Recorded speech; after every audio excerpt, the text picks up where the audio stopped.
Hello everyone. तो आज की कहानी जीवन के ऊपर है। एक समय की बात है।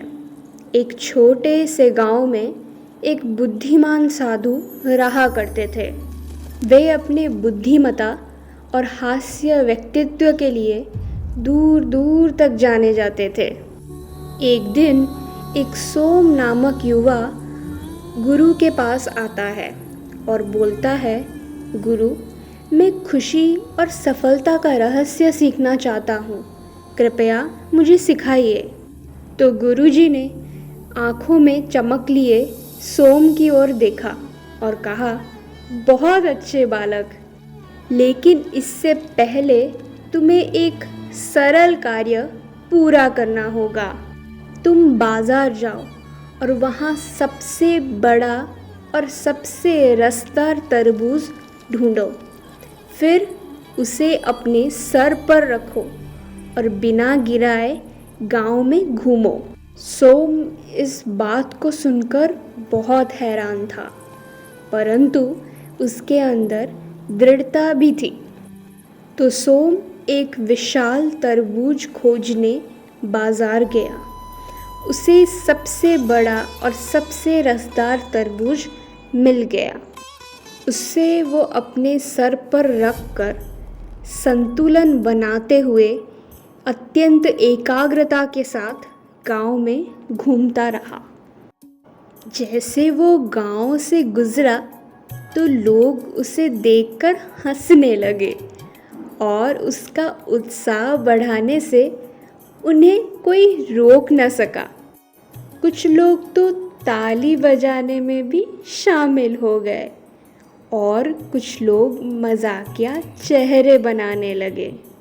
आखिरकार सोम एक ऊबड़ खाबड़ यात्रा के बाद अपने गुरुजी के झोपड़े में पहुंच ही गया।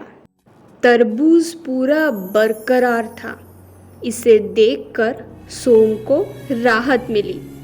उसने गुरुजी से ये उम्मीद की कि उसकी उपलब्धि देखकर गुरुजी उसकी प्रशंसा करेंगे, परंतु गुरुजी सोम को देखकर हंस पड़े और कहा, शाबाश।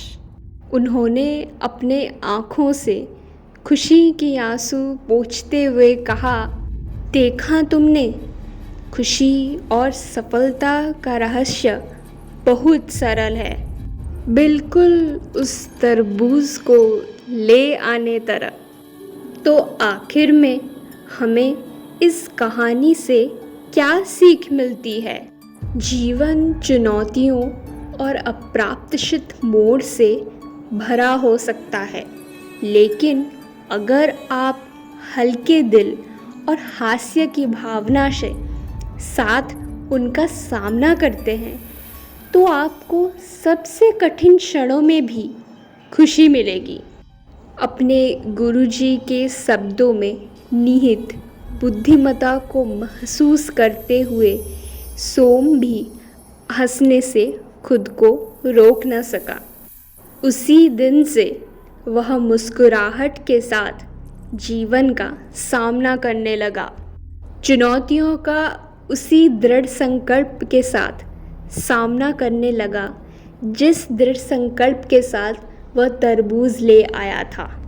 आगे से जब भी सोम अभिभूत महसूस करता तो वो इसी कहानी को याद करता और उसे आगे बढ़ने की ताकत मिलती। तो आप अपने जीवन में देखें, चुनौतियों को हास्य की भावना के साथ स्वीकार करें। तभी आप यह देखने पाएंगे कि जीवन की यात्रा एक हंसी और सफलता से भरी आनंदमय साहसिक यात्रा बन गई है।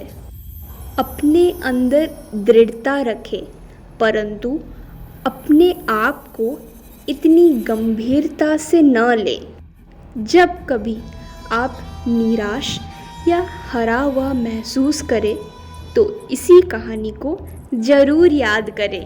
कहानी कैसी लगी कमेंट्स पे ज़रूर बताना और कहानी को अंत तक सुनने के लिए आपका बहुत बहुत धन्यवाद।